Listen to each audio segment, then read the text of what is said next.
ഇവിടെ വന്ന പെൺകുട്ടികളുടെ ഉമ്മമാരുണ്ടെങ്കിൽ ഒന്ന് എണീച്ചേ.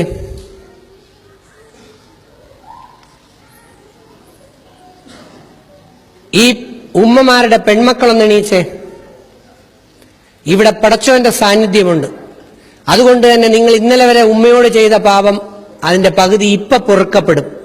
കാരണം ഉമ്മയോട് ചെയ്ത തെറ്റ് ഉമ്മ പൊറുക്കാതെ പടച്ചോൻ പൊറുക്കുമെന്ന് ഞാൻ വിശ്വസിക്കുന്നില്ല. Come on quick within seconds. നീ ഇന്ന് വരെ ഈ എത്രയോ വർഷങ്ങൾക്ക് മുമ്പ് നീ മറന്നുപോയ നിന്റെ അമ്മയ്ക്ക് കൊടുക്കേണ്ട ഒരു ഉമ്മ, ഒരൊറ്റ മിനിറ്റ് കൊണ്ട് ഓടിച്ചെന്ന് നിന്റെ അമ്മയെ കെട്ടിപ്പിടിച്ചൊരു ഉമ്മയും കൊടുത്ത് ഓടി തിരിച്ചു വന്നേ. നിന്റെ പാപത്തിന്റെ പകുതി പൊറക്കണമെങ്കിൽ അമ്മമാര് കൊടുക്കരുത്, ഉമ്മമാര് കൊടുക്കരുത്. മക്കൾ തരും, ഒരു ഉമ്മ പോലും കൊടുക്കരുത്. പക്ഷെ അടുത്തു വരുന്ന മക്കളുടെ കണ്ണുകൾ ഓരോ ഉമ്മമാര് കാണണം. കോട്ടയത്ത് ഒരമ്മ മകൻ വന്നില്ല എന്ന് പറഞ്ഞുകൊണ്ട് ബോധം കെട്ടു വീണു. ചെന്ന മക്കൾ ഉമ്മയുടെ കണ്ണ് കാണണം, മക്കളുടെ കണ്ണ് ഉമ്മമാരും കാണണം. അങ്ങനെ കണ്ണ് കണ്ട് ആദ്യം പഠിക്കണം മനസ്സറിയാൻ. അല്ലാതെ നമ്മൾ വേഷം കെട്ടി പറ്റിക്കുകയല്ല വേണ്ടത്. ആലോചിക്ക് നന്നായി. കൊടുത്തു കഴിഞ്ഞവർ തിരിച്ചു വരിക.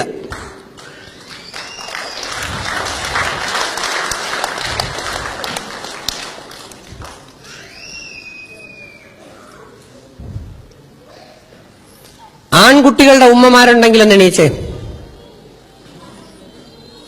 ഇന്നുവരെ നിങ്ങളെ സ്നേഹിക്കാത്ത ഈ ഉമ്മമാരുടെ ആൺമക്കളോട് ഒന്ന് എണീച്ചേ. ഈ വന്ന ഉമ്മമാരുടെ ആൺമക്കളൊന്ന് എണീച്ചേ. Come on quick. ഓടിച്ചെന്ന് സ്വന്തം ഉമ്മയ്ക്ക് കെട്ടിപ്പിടിച്ചൊരു ഉമ്മ കൊടുത്തിട്ട് വാ. പകുതി പാപം ഇവിടെ കുറയട്ടെ. വരുന്ന ആൺമക്കളുടെ കണ്ണുകൾ നോക്കിക്കൊള്ളണം. തന്റെ മകൻ എന്തെങ്കിലും ഒരു മാറ്റമുണ്ടോ അതോ മരക്കട്ട പോലെയാണോ എന്ന്. സ്വന്തം മകന്റെ കണ്ണ് കാണാൻ ഉമ്മയ്ക്കൊരവസരം. ഇവിടെ തിരിച്ചറിയും യഥാർത്ഥ കല്ലും നെല്ലും. പവർ കുറവ്.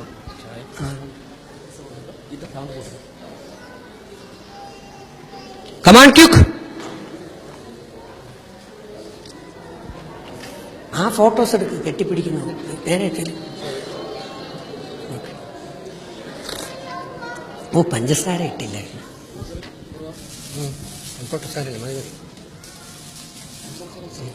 ഇതിലാണ് സൗണ്ട് ഭയങ്കരമായിട്ട് പറഞ്ഞത്. ഇനി വാപ്പയാണ് കാണിക്കുന്നത്. അതിന് ലെവൽ ക്രോസ് ചെയ്യുന്ന ഒരു സംഭവമാണ്. ക്രോസ് ചെയ്ത് വീഴും. അപ്പോൾ ട്രെയിൻ വരാൻ തുടങ്ങി. ആ വീഴുമ്പം മാക്സിമം സൗണ്ട് വെച്ചാണ് കേട്ടോ. ഞാൻ പറഞ്ഞു. Come on quick.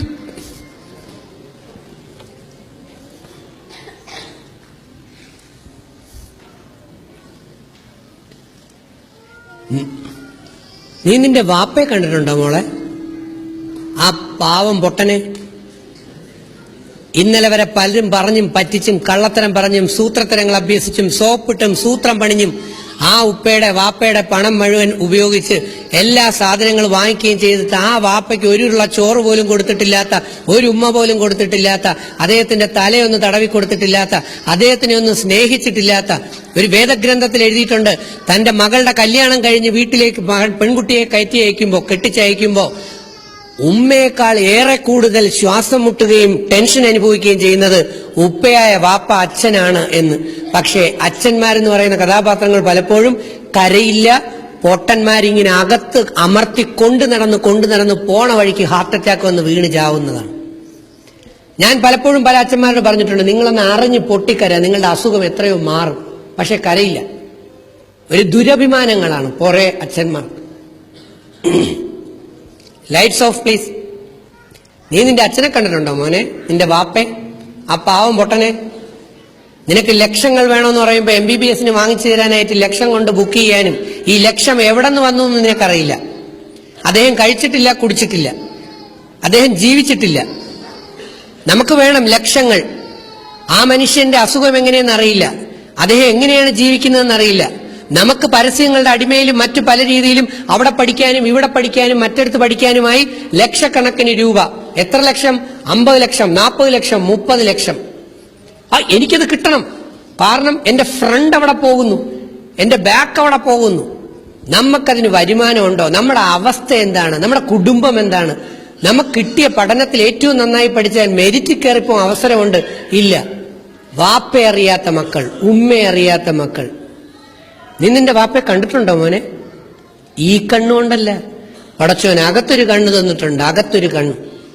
ആ അകത്തെ കണ്ണുകൊണ്ട് നീ നിന്റെ വാപ്പയെ സ്നേഹിക്കുന്നുണ്ടെങ്കിൽ ഈ കാഴ്ചയൊന്ന് കാണും. ഇന്നു മുതൽ നീ നിന്റെ വാപ്പയെ സ്നേഹിച്ചു തുടങ്ങും, അതിന് യാതൊരു സംശയമില്ല. പക്ഷേ നാളെ രാവിലെ നീ കണ്ണു തുറക്കുമ്പോൾ നീ ഇന്നലെ വരെ സ്നേഹിച്ചിട്ടില്ലാത്ത നിന്റെ വാപ്പയോട് പടച്ചോൻ പറയുന്നു, നീ ഇനി തിരിച്ചു പോരേന്ന്. നീ കണ്ണു തുറന്നു നോക്കുമ്പോ, നാളെ രാവിലെ ഉണർന്നു നോക്കുമ്പോ നിന്റെ വാപ്പ മയ്യത്തായി കിടക്കുന്നു എന്നൊന്ന് വിചാരിക്കുമോളെ. ചുമ്മാ ഒരു വഴിക്ക് പോവേയില്ലേ, ഇരിക്കട്ടൊരെണ്ണം. നീ സ്നേഹിച്ചിട്ടില്ലാത്ത, എത്ര വർഷം കൊണ്ട് സ്നേഹിച്ചിട്ടില്ലാത്ത, കഴിഞ്ഞ 5 വർഷത്തിലേറെയായി വാപ്പയെ അറിയാൻ ശ്രമിക്കാത്ത മകൾ, ഒന്ന് ഇമാജിനേറ്റ് ചെയ്. നാളെ രാവിലെ മയ്യത്തായി മരിച്ചു കിടക്കുന്ന ആ ശരീരം പിന്നെ ഇല്ല. പിന്നെ നിനക്ക് ആനയാവാനും ചേനയാവാനും ലക്ഷങ്ങൾ എവിടെ നിന്ന് വരും എന്ന് നീ ഊഹിക്കണം, ചിന്തിക്കണം. അപ്പൊ ജീവിച്ചിരിക്കുമ്പോൾ മനുഷ്യന്റെ വില എന്താണെന്ന് അറിയണം, മരിച്ചു കഴിഞ്ഞിട്ടല്ല. ഇന്നത്തെ കേരളത്തിന്റെ ശാപം എന്ന് പറയുന്നത് നമ്മൾ അർഹിക്കുന്നവരെ ആദരിക്കുന്നില്ല, ബഹുമാനിക്കുന്നില്ല. ഖുർആൻ പഠിപ്പിക്കുന്നത് എന്താണ്? അറിഞ്ഞാദരിക്കണം, ബഹുമാനിക്കണം എന്ന്. നമ്മളോ അറിഞ്ഞാദരിക്കില്ല, ബഹുമാനിക്കില്ല. ജീവിച്ചിരിക്കുമ്പോ വില കൊടുക്കൂല, മരിച്ചു കഴിയുമ്പോ പൊക്കിക്കൊണ്ട് കിടക്കും, അല്ലെങ്കിൽ ലാസ്റ്റ് സ്റ്റേജിൽ പൊക്കിക്കൊണ്ട് കിടക്കും, ചെറുപ്പത്തിലേക്ക് കൊടുക്കൂല. പക്ഷെ നിങ്ങൾ അങ്ങനെ ആകാൻ പാടില്ല. നീ നിന്റെ അച്ഛനെ സ്നേഹിക്കുന്നുണ്ടെങ്കിൽ വാച്ച് ദിസ് ക്ലിപ്പ്. ഇതൊരു ജപ്പാന്റെ ക്ലിപ്പിംഗ് ആണ്. ജപ്പാനാണ് ഏറെ മൂല്യങ്ങൾക്ക് ഇമ്പോർട്ടൻസ് കൊടുത്ത് ക്ലിപ്പുകൾ ഇറക്കുന്നത്. കാരണം അവരുടെ അച്ഛന്റെ അമ്മയുടെ ഒക്കെ വിലകൾ, നന്ദിയുടെ വില. ഇത് ഞാൻ കൊല്ലത്ത് ജില്ലാ ജയിലിൽ ഈ ക്ലിപ്പ് കാണിച്ചു. NK പ്രേമചന്ദ്രൻ MP ആണ് ഈ ക്ലാസ് അവിടെ ഉദ്ഘാടനം ചെയ്തത്. 450ഓളം തടവ് പുള്ളികളായ ചെറുപ്പക്കാർ പയ്യന്മാരവിടെ ഉണ്ടായിരുന്നു. ഷോ കഴിഞ്ഞപ്പോ 22 പയ്യന്മാർ എന്നെ കെട്ടിപ്പിടിച്ചുമ്മ തന്നു. കാരണം ഒരു ഉമ്മയും ഒരു കള്ളനെയും കൊള്ളക്കാരനെയും പ്രസവിക്കുന്നില്ല. പിന്നെയോ കുടുംബത്തിന് വേണ്ടിയും മറ്റ് പല പല അവസ്ഥകൾ കൊണ്ടും പിന്നെ കൂട്ടുകെട്ടിൽ പെട്ടുമാണ് ചിലര് ജയിലിലായി പോകുന്നത്, ജയിലിലവിടെ ആയി പോകുന്നത്. അതാദ്യം അറിയണം, അതാണ് വേണ്ടത്. മനസ്സിലായി? ആ ജയിലിലായി പോകുന്ന ആ വ്യക്തി. ഞാനിവിടെ ഈ ക്ലാസ് എടുക്കുന്നു, എന്റെ തൊണ്ട വരണ്ടു. ഞാനിവിടെ ചെന്ന് നോക്കിയപ്പം കപ്പിൽ ചായ വെച്ചിരിക്കുന്നു. ഇവിടെ എന്താ ഈ സ്നേഹം KMCC മെമ്പേഴ്സ്? അവിടെ ചെന്ന് ഞാൻ ചായ എടുക്കണ്ട, ഇവിടെ തന്നെ എനിക്കെത്തി. എനിക്ക് വേണം, എനിക്ക് തൊണ്ട വരളുന്നു എന്ന് ബോധ്യപ്പെട്ടപ്പോ അവർ ഇവിടെ ചായ കൊണ്ടെത്തിച്ചു. ഞാൻ എന്റെ ഹൃദയം കൊണ്ട് ആഗ്രഹിച്ചപ്പോ ആ സാധനം വന്നു. ഞാനിതാണ് പലയിടത്തും പറയാതെ, ഞാനിപ്പോ ആഗ്രഹിക്കുന്ന എല്ലാം പടച്ചു എനിക്ക് തരുന്നുണ്ട്. ചായ ഇവിടെ വരണമെന്ന് ഞാൻ ആഗ്രഹിച്ചില്ല, ചായ കിട്ടിയെങ്കിൽ കൊള്ളാമായിരുന്നു. ഇതായിരിക്കുന്നു 2 ഗ്ലാസ്. അപ്പൊ അറിഞ്ഞ് പ്രവർത്തിക്കാൻ കഴിവുള്ള വ്യക്തികൾ, അവിടെയാണ് പടച്ചോ നോക്കുന്നത്. പറഞ്ഞിട്ട് ചെയ്യുന്നതിനേക്കാൾ ശ്രേഷ്ഠമാണ്ട അറിഞ്ഞു ചെയ്യുന്നത്. അറിഞ്ഞു ചെയ്യാൻ നമുക്ക് കഴിവുണ്ടാകണം. നിങ്ങൾ നിങ്ങളുടെ വാപ്പയെ സ്നേഹിക്കുന്നുണ്ടെങ്കിൽ വാച്ച് ദിസ് ക്ലിപ്പ്. ഇവിടെ ജപ്പാനിലെ ഒരു അച്ഛൻ തന്റെ മകന് വേണ്ടി ഒരു ഗിറ്റാർ വാങ്ങിച്ചു കൊടുക്കാൻ പെടുന്ന പാടാണ്. ഇവിടെ നിങ്ങൾ കാണുമ്പോൾ സ്വന്തം ഉപ്പയുടെ, സ്വന്തം വാപ്പയുടെ മുഖം ഒന്ന് കാണണം. ഇവിടെ ഇരിക്കുന്ന എന്റെ സഹോദരങ്ങളോടുള്ള അപേക്ഷ, നിങ്ങളുടെ മരിച്ചുപോയതുമല്ലാതെ ജീവിച്ചിരിക്കുന്നതായ ഉപ്പാപ്പ, നിങ്ങളുടെ വാപ്പമാരെയും ഈ ഇരിക്കുന്ന മക്കളുടെ വാപ്പമാരും അവരുടെ എല്ലാം മുഖം ഒന്ന് ആലോചിക്കുക. നിങ്ങൾ ഓരോരുത്തരും അവരവരുടെ സ്വന്തം വാപ്പയുടെ മുഖമൊന്ന് ആലോചിക്കുക. എല്ലും തൊലിയുമായ, വലിഞ്ഞ് തൂങ്ങി, തൊലിയെല്ലാം ചുളുങ്ങി, പല അസുഖങ്ങളുമായി, ബൈപ്പാസ് സർജറിയും കഴിഞ്ഞ് കണ്ണിന്റെ കാഴ്ചയും പോയി, ഇന്നോ നാളെയോ പെട്ടിയിലേക്കെന്ന് പറഞ്ഞിരിക്കുന്ന ആ പെട്ടിയിൽ പോകുന്നതിന് മുമ്പ് മകൾ ഡോക്ടർ ആവുമോ, IIT ആവുമോ, എഞ്ചിനീയർ ആവുമോ, ജഡ്ജി ആവുമോ, മകളെ കെട്ടിച്ചയക്കാൻ പറ്റുമോ എന്ന ഉത്കണ്ഠയും ടെൻഷനും ആദിയും. നീ വീട്ടിൽ നിന്ന് സ്കൂളിൽ പോയാൽ പോയിട്ട് തിരിച്ച് വീട്ടിലെത്തുന്നത് വരെ ആദി പിടിച്ചിരിക്കുന്ന നിന്റെ വാപ്പയുടെ മനസ്സ് നിനക്ക് കാണാൻ കഴിയുന്നില്ലെങ്കിൽ നിനക്കൊരിക്കലും നിന്റെ ഭാര്യയുടെ മനസ്സും നിന്റെ മക്കളുടെ മനസ്സും ഒന്നും കാണാൻ പറ്റൂല. മക്കളെ, നമുക്ക് നോക്കാം. If you love your father, watch this clip. Okay, thank you. നമുക്ക് കണ്ടു നോക്കാം. ഒരു മകൻ വാപ്പ വാങ്ങിച്ചു കൊടുത്ത ഗിറ്റാറുമായി ആലോചിക്കുകയാണ്. എങ്ങനെയാണ് എന്റെ വാപ്പ ഈ ഗിറ്റാർ വാങ്ങിത്തന്നത്? അവൻ ആലോചിക്കുകയാണ്. മരക്കട്ട പോലെ ഇരുന്ന് ആലോചിക്കാതെ സ്വന്തം വാപ്പ ഓരോന്നും വാങ്ങിച്ചു തന്നതിനെ കുറിച്ച് ആലോചിക്കുക. ഈ നടക്കുന്ന വാപ്പയെ സ്വന്തം വാപ്പയുടെ മുഖം വെച്ച് ആലോചിക്കും. ആ മകനും വാപ്പയും തമ്മിലുള്ള സ്നേഹം ഒന്ന് കാണും. Lights of please. ഒരു വാപ്പയും മകനും പോകുന്ന പോക്ക് കണ്ടോ? ദാ ആ വാപ്പയും മോനും തമ്മിലുള്ള സ്നേഹം കണ്ടോ? കണ്ടോ? ആ വാപ്പയുടെ മുഖം നോക്കിയേ, നിങ്ങളുടെ സ്വന്തം വാപ്പയുടെ മുഖം നോക്കിയേ.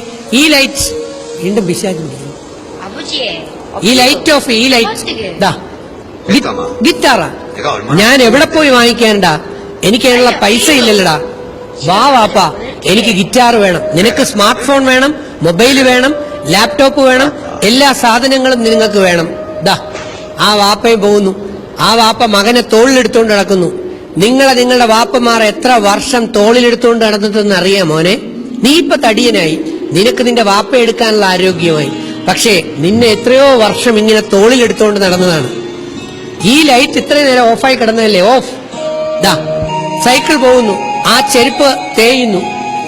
വാപ്പ സൈക്കിളും എടുത്തുകൊണ്ട് ഇറങ്ങുന്നു. കണ്ടോ? ദാ സൈക്കിളുമായിട്ട് വാപ്പ പോയി തെണ്ടുകയാണ് ഓരോ സ്ഥലത്തും. എവിടെ?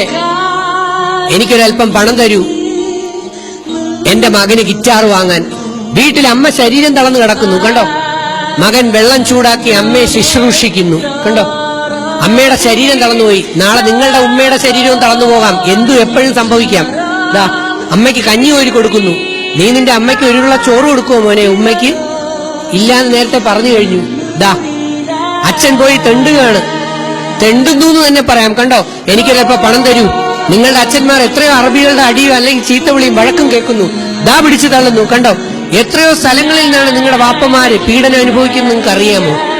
ദാ നിങ്ങൾ അറിഞ്ഞിട്ടില്ല നിങ്ങളുടെ വാപ്പയുടെ വേദന. കാരണം വാപ്പയെ സ്നേഹിച്ചിട്ടില്ലാത്ത മക്കൾ. ദാ കാരണം വാപ്പയ്ക്ക് ഒന്നും വാങ്ങിച്ചു കൊടുക്കാൻ കഴിയില്ല. ദാ മകൻ പോയി എന്ന് പ്രാർത്ഥിക്കുന്നു, എന്റെ വാപ്പയ്ക്ക് ജോലി കൊടുക്കണേ, എന്റെ ഉമ്മയുടെ അസുഖം മാറ്റണേന്ന്. നീ നിന്റെ വാപ്പയ്ക്കും ഉമ്മയ്ക്കും വേണ്ടി പ്രാർത്ഥിക്കാറുണ്ടോ മക്കളെ? ദാ ജപ്പാന്റെ തെരുവിലൂടെ പോകുന്ന ആ വാപ്പ അച്ഛൻ കണ്ടു, ജപ്പാന്റെ തെരുവിൽ ഗിറ്റാറുകൾ കടയിൽ നിരത്തി വെച്ചിരിക്കുന്നു. കണ്ടോ? എന്റെ കയ്യിൽ ഒരു തുട്ട് മാത്രമേ ഉള്ളൂ. ദാ ആ വാപ്പയുടെ കണ്ണുനീരെന്ന് കണ്ടേ? നിന്റെ വാപ്പയുടെ കണ്ണുനീർ. എന്റെ മകൾക്ക് വേണ്ടി എനിക്കൊന്നും വാങ്ങിച്ചു കൊടുക്കാൻ പറ്റുന്നില്ലല്ലോ. അങ്ങനെ ആ വാപ്പ തീരുമാനിച്ചു. നിവൃത്തിയില്ലാത്ത ഗതികേടിന്റെ ഫലം കൊണ്ട് ആ ജപ്പാന്റെ കട ഇടിച്ചു പൊളിച്ചു. അദ്ദേഹം ആ ഗിറ്റാർ മോഷ്ടിച്ചു. ഒരിക്കലും മോഷണം നല്ലതല്ല, പക്ഷെ ഒരു വാപ്പയുടെ ഗതികേടാണ്, ഒരച്ഛന്റെ ഗതികേടാണ് തന്റെ മകന്റെ ആഗ്രഹം സാധിച്ചു കൊടുക്കാൻ, തന്റെ മകളുടെ ആഗ്രഹം സാധിച്ചു കൊടുക്കാൻ വേണ്ടി അദ്ദേഹം ഓടുന്നു. ദാ അദ്ദേഹം ഓടുകയാണ്. തന്റെ മകൻ തന്റെ വാപ്പയും വരുന്നത് കാത്തിരിക്കുകയാണ്. നീ നിന്റെ വാപ്പ ജോലി കഴിഞ്ഞ് വരുന്നത് കാത്തിരിക്കോണ്ട മോനെ. നീ ഒരു ആശ്വാസമായിട്ടുണ്ടോ നിന്റെ വാപ്പയ്ക്ക്? ദാ വാപ്പ സൈക്കിൾ ചവിട്ടി ആഞ്ഞു കയറി വരികയാണ്. പക്ഷെ ലെവൽ ക്രോസ് ക്രോസ് ചെയ്യുന്നത് അച്ഛൻ അറിഞ്ഞില്ല. മകൻ രക്ഷിക്കാൻ വന്നു. പക്ഷെ അപ്പോഴും ലെവൽ ക്രോസ് തട്ടി ഗിറ്റാർ വെളിയിലും അച്ഛൻ വാപ്പ റെയിൽവേ ട്രാക്കിൽ തലയിടിച്ചു വീണു. ഞാൻ നാട്ടിൽ പറയാറുണ്ട്, ഗൾഫിൽ നിന്ന് വാപ്പമാർ പെട്ടിയുമായി വരുന്ന പെട്ടിയും കാത്ത് മക്കളിരിക്കും. പെട്ടിക്കകത്ത സാധനം. പക്ഷെ ഈ പെട്ടി നിറയ്ക്കാൻ വാപ്പമാര് കിടന്ന് പാടുപെടുന്നത്. സൗണ്ട് വാപ്പ എണീക്കാൻ ശ്രമിച്ചു.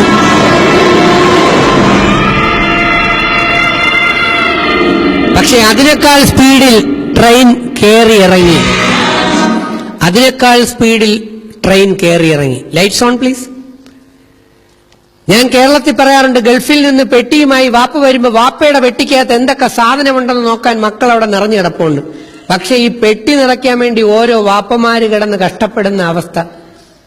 ഇല്ലാത്ത പണം കടവും കൂടെ വാങ്ങിച്ചുകൊണ്ട് ഗൾഫിലേക്ക് നിന്നും കേരളത്തിലേക്ക് തിരിച്ചോടുമ്പോൾ ഒരവസ്ഥ.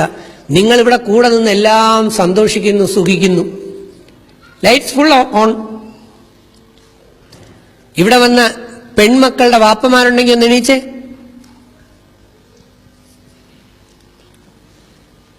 ഈ വാപ്പമാരെ സ്നേഹിക്കാൻ താല്പര്യമുള്ള ഇവരുടെ പെൺമക്കളുണ്ടെങ്കിൽ ഒന്ന് എണീച്ചേ. Come on quick.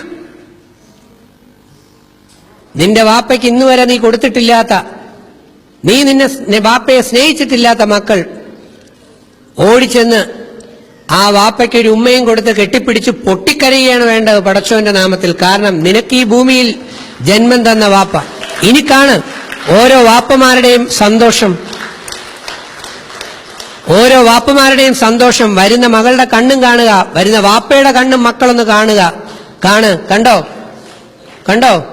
കാണണം, അറിയണം. ഓരോ കുട്ടികളും പാരന്റ്സിനെ അറിയണം. തന്റെ പാപ്പ അച്ഛൻ അനുഭവിക്കുന്ന കഷ്ടത അറിയണം, അവരുടെ ഹൃദയം അറിയണം. അങ്ങനെ ഒരു ലൈഫ് ഉണ്ടെന്നറിയണം. അങ്ങനെ തിരിച്ചറിയുന്ന പെൺകുട്ടിക്ക് മാത്രമേ ഭാവിയിൽ അവളുടെ ഭർത്താവിനെ സ്നേഹിക്കാൻ പറ്റൂ, ആ പയ്യനെ അവന്റെ ഭാര്യയെ സ്നേഹിക്കാൻ പറ്റൂ. ഇല്ലാത്തവർക്ക് അത് നടക്കില്ല. കാരണം ആ ജീൻ ആക്ഷൻ ഇല്ല. ഇപ്പൊ നീ യഥാർത്ഥ നല്ല കുട്ടിയായി, നല്ല മകളായി. അതാണ് ആദ്യം വേണ്ടത്. ആ വാപ്പയുടെ സന്തോഷം, ഓരോ വാപ്പമാരുടെയും സന്തോഷം. എന്റെ കണക്കുകൂട്ടൽ ശരിയാണെങ്കിൽ കഴിഞ്ഞ 5 വർഷത്തിനകത്ത് വാപ്പമാർ ഇത്രയും സന്തോഷിച്ചിട്ടുണ്ടാകില്ല. കാരണം നിങ്ങൾ ആ വാപ്പയൊന്ന് തൊട്ടിട്ട് പോലും ഇല്ല. പലരും വാപ്പയ്ക്കൊന്ന് തലയിൽ ടൈഗർ ബോംബ് പരട്ടി പോലും കൊടുക്കിട്ടില്ല. വാപ്പയ്ക്ക് തലവേദന ഉണ്ടോ, വരുമ്പം എന്നാ ഒരു ഗ്ലാസ് ചായ അല്ലെങ്കിൽ ഒരു ഉരുള. നാളെ മുതൽ കഴിക്കുന്നതിന് മുമ്പ് നീ നിന്റെ വാപ്പയ്ക്ക് ഒരു ഉരുള കൊടുത്തു നോക്ക്, നിനക്ക് ദൈവം പുണ്യം തരുന്ന കാണാം. കാരണം മരിച്ചു കഴിഞ്ഞിട്ട് സ്നേഹിക്കുന്നത് വിഡ്ഢികളാണ്. ജീവിച്ചിരിക്കുമ്പോ സ്നേഹിക്കണം. മരിച്ചു കഴിഞ്ഞതിന് ശേഷം പൊട്ടിക്കഴിഞ്ഞ് നാട്ടുകാരെ കാണിക്കും, ആൾക്കാരെ കാണിക്കും. ജീവിച്ചിരിക്കുമ്പോ ആ മനുഷ്യനൊരു സ്നേഹം കൊടുത്തിട്ടില്ല. ഇവിടെ വന്ന ആൺമക്കളുടെ വാപ്പമാരെന്ന് എണീച്ചേ. ഈ വാപ്പമാരെ ഇന്നലെ വരെ സ്നേഹിച്ചിട്ടില്ലാത്ത, സ്നേഹിക്കണമെന്ന് ആഗ്രഹമുള്ള മക്കളുണ്ടെങ്കിൽ ഒന്ന് എണീച്ചേ. ആൺമക്കൾ, കമൺ ഡു ഇറ്റ്. മക്കളാണ് പോലും മക്കൾ.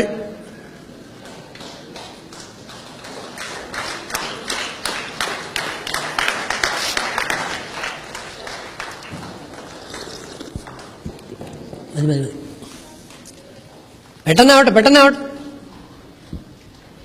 ഞാൻ ഉറപ്പിച്ചു പറയുന്നു, നിങ്ങൾ മാതാപിതാക്കളോട് ചെയ്ത പാപത്തിന്റെ പകുതി ഇന്ന് ഇവിടെ പൊറുക്കപ്പെട്ടിരിക്കുന്നു. ഞാൻ ഗ്യാരണ്ടി. കാരണം എന്റെ ജീവിതം ഞാൻ പടച്ചവന് വേണ്ടി മാറ്റിവെച്ച ആളാണ്. പക്ഷെ ബാക്കി പകുതിയുണ്ട്. അത് നിന്റെ ഇനിയുള്ള പ്രവർത്തികളിലൂടെ മാത്രമേ അത് കുറയപ്പെടൂ. ഇനി നിന്റെ അകം പരിശോധിച്ചു നോക്കണം, അപ്പം മനസ്സിലാവും.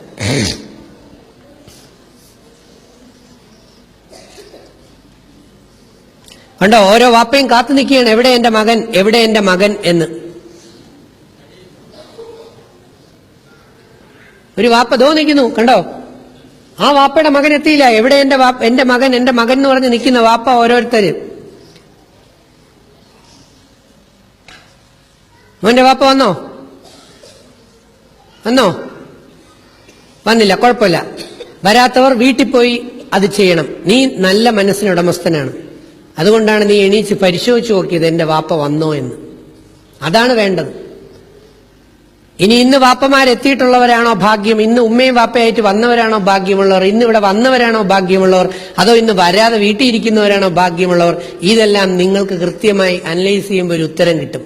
ഞാൻ ജസ്റ്റ് ഒരു മീഡിയം മാത്രം. ആലോചിക്കുക, നന്നായിട്ട് ആലോചിക്കുക. ഇനി നിങ്ങൾ തീരുമാനിക്കുക, നിങ്ങളുടെ മക്കളെ ഞാൻ സിനിമയ്ക്കും സീരിയലുകാർക്കും പരസ്യക്കാർക്കും കൊടുക്കുകയാണോ, അതോ അവരിൽ നിന്ന് പിടിച്ചെടുത്ത് മാതാപിതാക്കൾക്ക് കൊടുക്കൽ പണിയാണോ ചെയ്യുന്നതെന്ന്. ഈ രണ്ടാമത്തെ പണി ഒരുപാട് ലബോറിയസ്, ഒരുപാട് കഷ്ടതയുള്ള പണിയാണ്. കാരണം ആ ബോർഡിൽ അങ്ങറ്റത്ത് എഴുതിയിരിക്കുന്ന മോശപ്പെട്ട പലതും നിങ്ങളുടെ ആത്മാവിൽ പറ്റിയിരിക്കുന്ന മാലിന്യങ്ങളും മനസ്സിലെ അഴുക്കുകളും കഴുകി ഇറക്കി തിരിച്ചെടുത്താണ് നിങ്ങളുടെ മാതാപിതാക്കൾക്ക് കൊടുക്കുന്നത്. കഴിഞ്ഞ 5-6 വർഷത്തെ അഴുക്കാണ് നമ്മൾ കഴുകുന്നത്.